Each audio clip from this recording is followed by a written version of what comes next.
సృష్టిలో తీయనిది స్నేహమే అంటారు.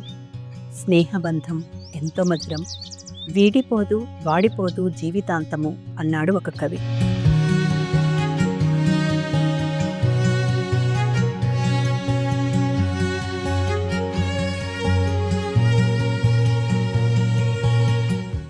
స్నేహంలో దాపరికాలు అంటూ ఉండవు.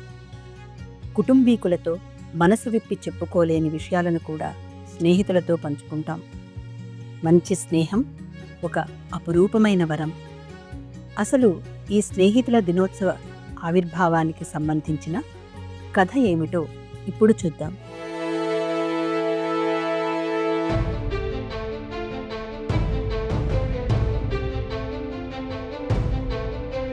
పూర్వకాలంలో యుద్ధాలంటే అతిగా ఇష్టపడే ఒక రాజుగారు ఉండేవారట.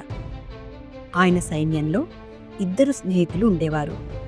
ఒకరు అశ్వదళాధిపతి, మరొకరు ఆయుధ సేనాధిపతి.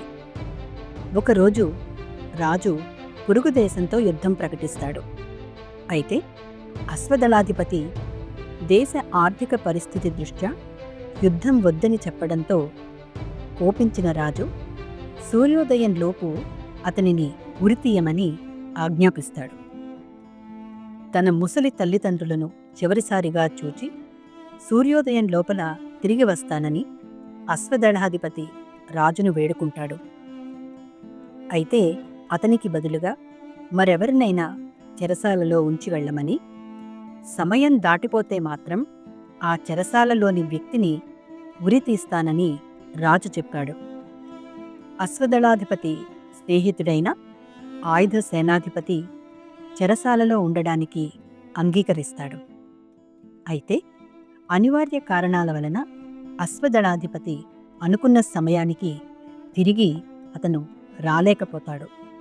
ఫలితంగా రాజు అతని స్నేహితుడికి ఉరిశిక్షను అమలు చేస్తాడు.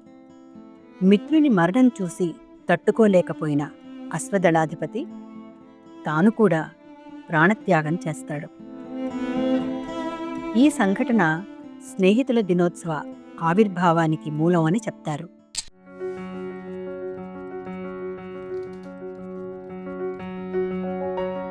ఈ ఫ్రెండ్షిప్ డే నాడు స్నేహం గురించి కొన్ని విషయాలను తెలుసుకుందాం. నిజాయితీ అయిన స్నేహానికి బీద గొప్ప తారతమ్యాలు ఉండవు. నిజమైన స్నేహితుడు మీ కష్టసుఖాలలో మిమ్మల్ని వెన్నంటి ఉండి ఆసరాగా నిలుస్తాడు. రాముడు గుహుడితో, విభీషణుడితో, సుగ్రీవుడితో చూపిన మైత్రి స్నేహానికి జాతిభేదం లేదని తెలుపుతుంది. శ్రీకృష్ణుడు కుచేలుడితో, పాండవులతో ఉన్న స్నేహం కష్టాలు, మిత్రుని అండ గురించి తెలుపుతుంది. భారతంలో కర్ణ దుర్యోధనుల మైత్రి కొందరితో స్నేహం కష్టనష్టాలకు దారితీస్తుందని చెబుతుంది.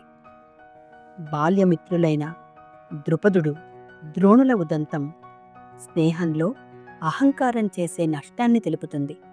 స్నేహం ఆరో ప్రాణంగా జీవనయాత్రలో ఆత్మీయతను పంచుకునే విలువైన బంధం. భగవంతుణ్ణి చేరే నవవిధ భక్తి మార్గాల్లో సఖ్యభక్తి ఒకటి. మిత్రత్వం జీవితాంతం, మరికొన్ని సందర్భాల్లో మరణాంతరం కూడా కొనసాగుతుంది. అది శరీరం విడిపోయినా ఆత్మల మధ్య అనుబంధంగా ఉంటుంది.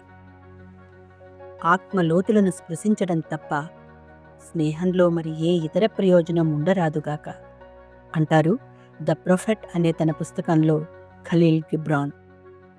మంచి మిత్రునిగా ఉండటానికి, స్నేహంలో భేదభావాలను అధిగమించడానికి దాజీ ప్రతిపాదించిన కొన్ని సూత్రాలను మనం ఇప్పుడు చెప్పుకుందాం.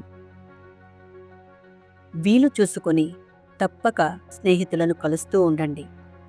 స్నేహితులను కలవడం వలన మనం పునరుత్తేజితం చెందుతాం. స్నేహితుల కోసం సమయం వెచ్చించగలిగినప్పుడే వారితో గల మన స్నేహబంధానికి విలువ ఇస్తున్నామని అర్థం.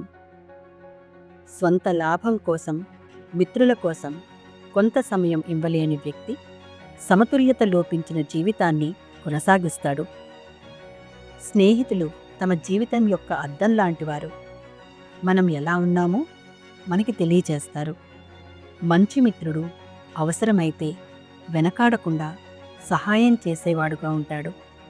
మంచి స్నేహితులు ఒకరికొకరు పరస్పరం సహకరించుకుంటూ జీవితాన్ని ఉన్నతంగా తీర్చిదిద్దుకుంటారు.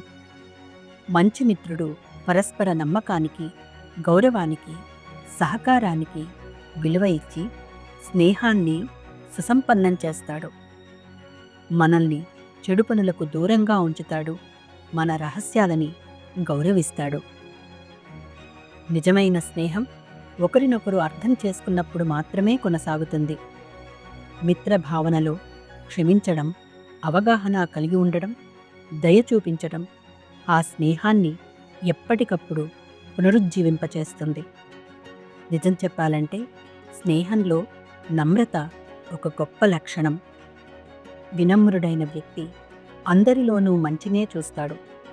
కాబట్టి స్నేహితుల తప్పులను స్వీకరించి క్షమించగలడు. సహనం, స్వీకారం, దయాగుణం లేనప్పుడు ఆ స్నేహాలు భగ్నమవుతాయి. స్నేహంలో భేదాభిప్రాయాలు సహజం. కానీ నిజమైన స్నేహంలో భేదాభిప్రాయాలు నీటి బుడగల వలె తేలిపోతాయి. మనకు ఎందరో స్నేహితులు ఉండవచ్చు, కానీ కొన్ని స్నేహాలు మాత్రమే చిరకాలం నిలుస్తాయి. అటువంటి స్నేహితులను ఎన్నడూ విడవకండి. మనం ఎదుగుతున్న కొద్దీ మన మిత్రుల జాబితా విస్తరిస్తూ వికాసం చెందాలి. మీ స్నేహితుల వలయాలను విస్తృతంగా వ్యాపింపచేసి అందరినీ అక్కున చేర్చుకోండి. అందరినీ స్నేహితులుగా భావించి ఆదరించినప్పుడే సౌభ్రాతృత్వం వెల్లివిరుస్తుంది.